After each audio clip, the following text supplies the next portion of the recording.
Na verdade, até a gente compreende que o presidente faça um apelo para patriotismo, para que as pessoas controlem os preços. Isso tudo, na verdade, é irrelevante. Que ele faça isso é até natural. Toda autoridade faria isso. Mas só teria sentido se houvesse provas de que há no setor um cartel, de que os supermercados constituíram um cartel e que estão comprando. Você tem 4 milhões de produtores e 20 supermercados, ou 30. Então, eles fizeram um acordo, eles pressionam os preços, controlam a oferta e elevam os preços. Como nada disso é visível, como, na verdade, o Brasil, o artigo 173 da Constituição diz que ele está num regime de economia de mercado, essa medida, na minha opinião, ela é compreensível do ponto de vista dos desejos do presidente, mas é completamente irrelevante para o controle dos preços.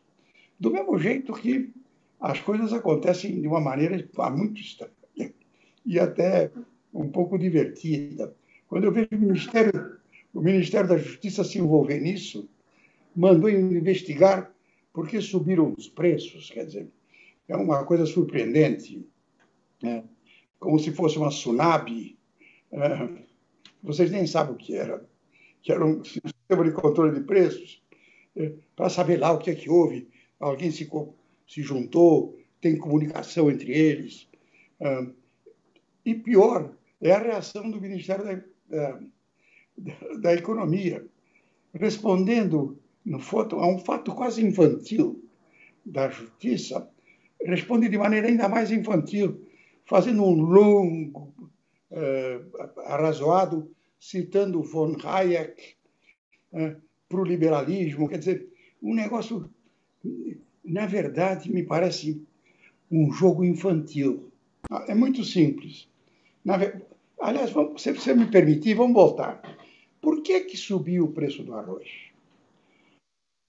Por que subiu o preço do arroz em 2020? Porque a área plantada de arroz em 2019 diminuiu. Por que diminuiu provavelmente a área em 2019? Porque o preço do arroz tinha subido menos do que o preço da soja. O agricultor, procurando, através do sistema de preços, maximizar a sua renda, ele produz um projeto do que ele deve fazer. Então, ele deixa o arroz, vai para um outro produto substituto. Se você tentar controlar o preço hoje, a escassez vai continuar.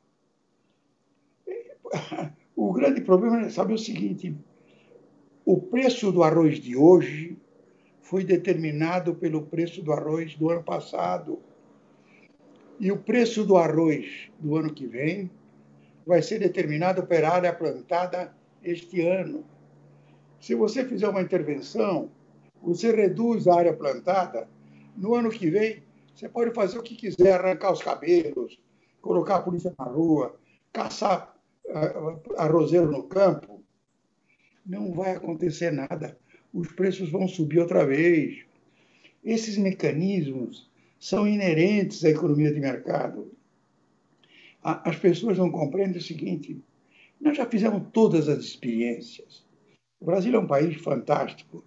O Brasil começou com um império autoritário, com Pedro I, foi um império constitucional com Dom Pedro II, teve a primeira democracia da espada com Deodoro, teve depois um período democrático, uma ditadura civil do Getúlio, depois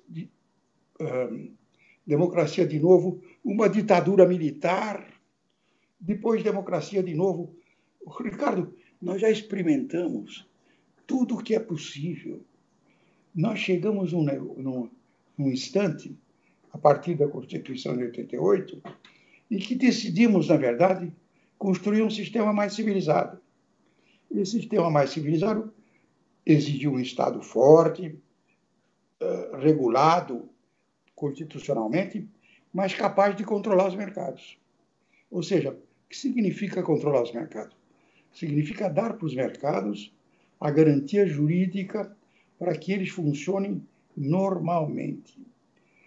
Cada vez que você faz uma confusão como essa, Ministério da Agricultura de um lado, Ministério da Justiça de um lado, Ministério da Economia do outro, você só está causando confusão.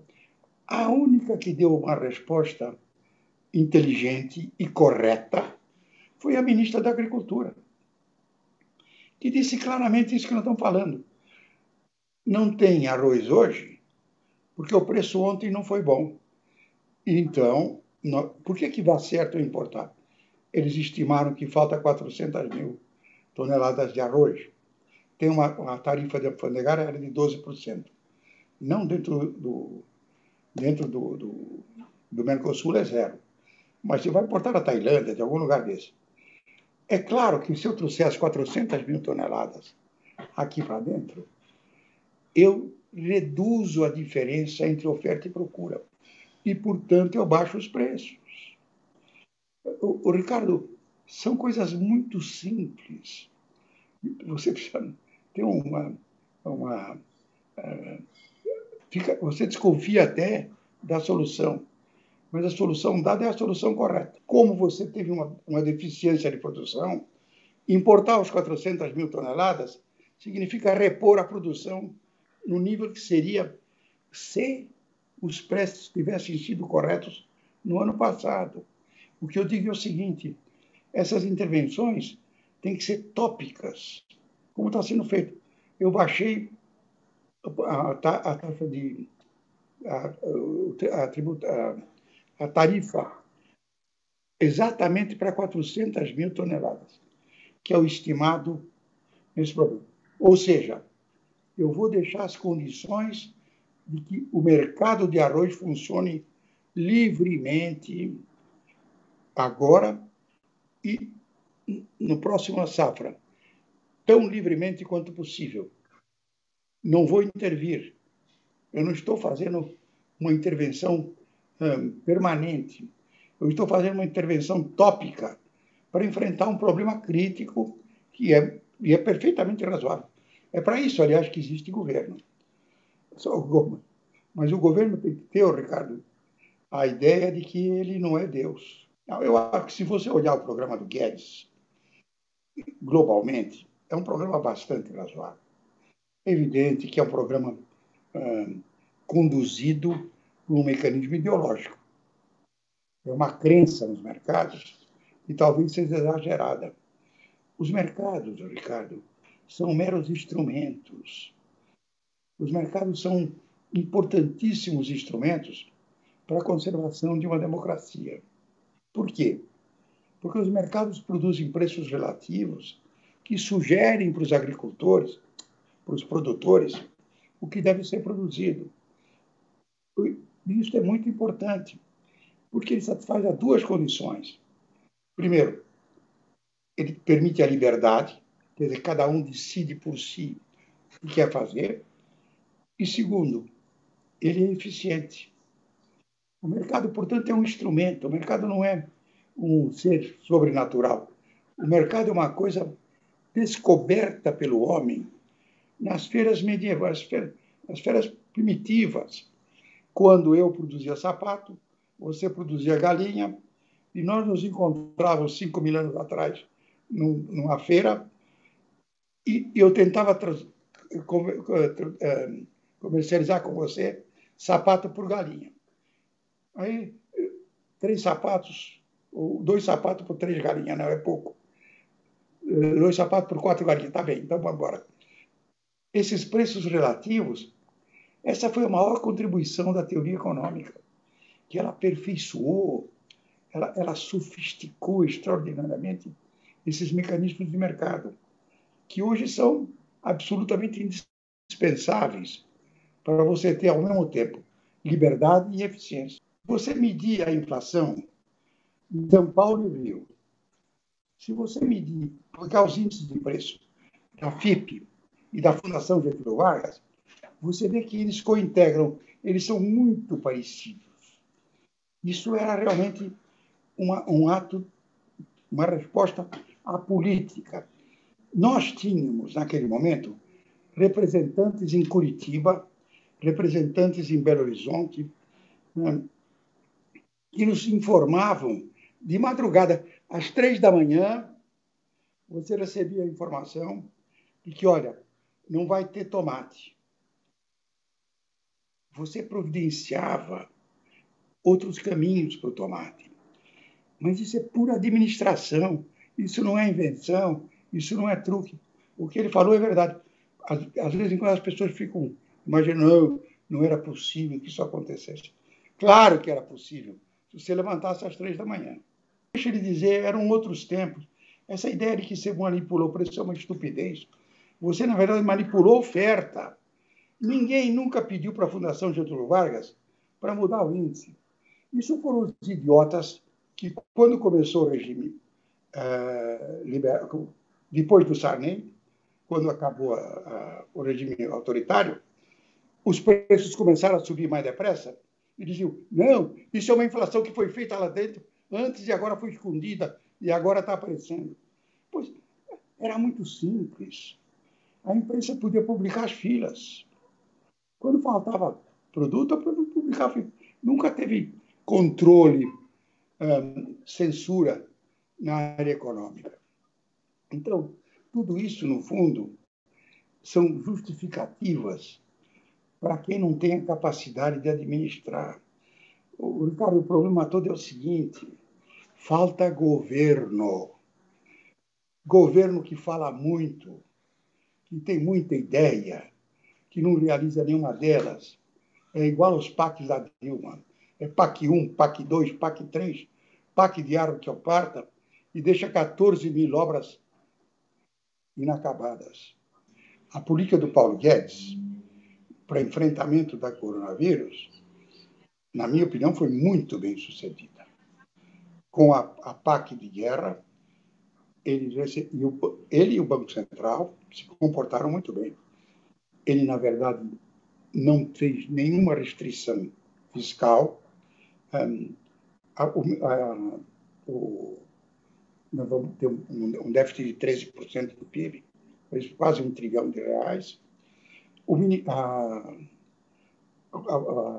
O Banco Central continuou a linha que tinha sido iniciada no governo Temer, pelo Goldfund, e entregou uma taxa de juros de 1%, como nós temos hoje, que é a coisa mais preciosa desse processo, que foi continuada pelo Roberto Campos Neto.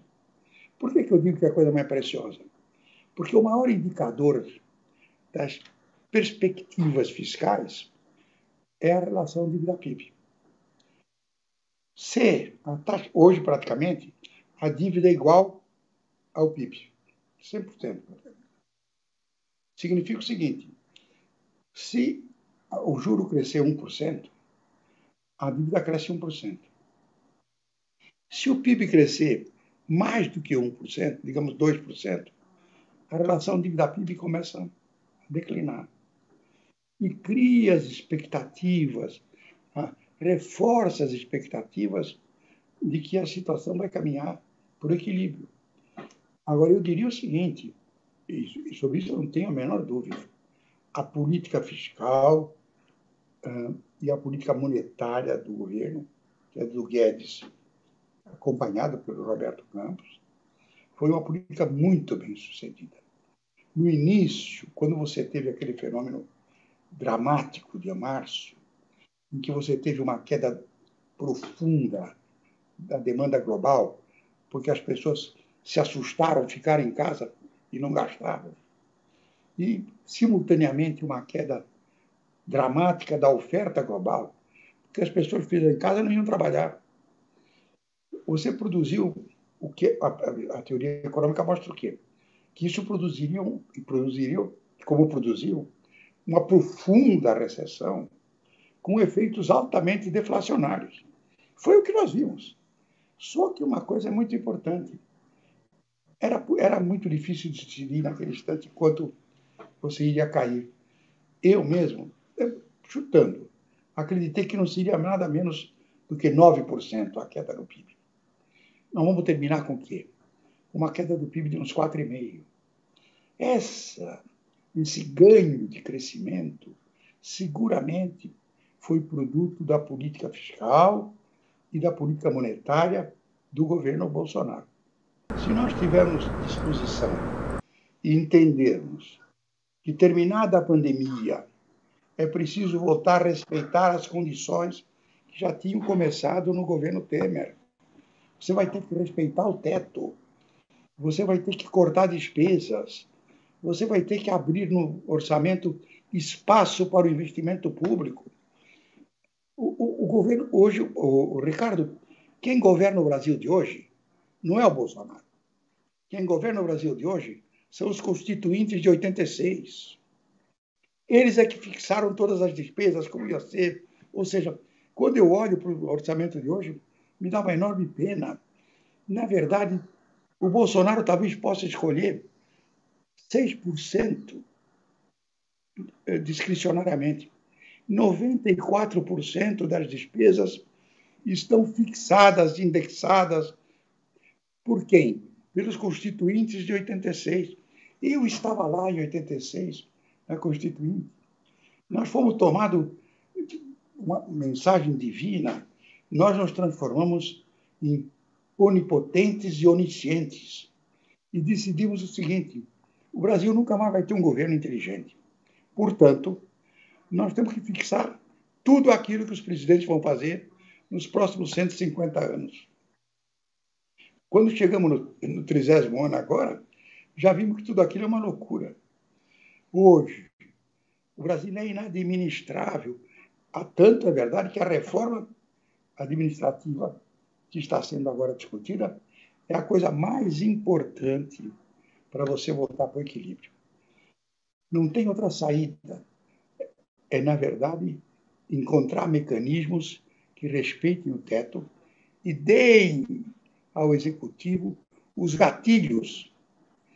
Quando o teto está ameaçado, cortar os aumentos de salário, cortar, na verdade, as vantagens indevidas, terminar com toda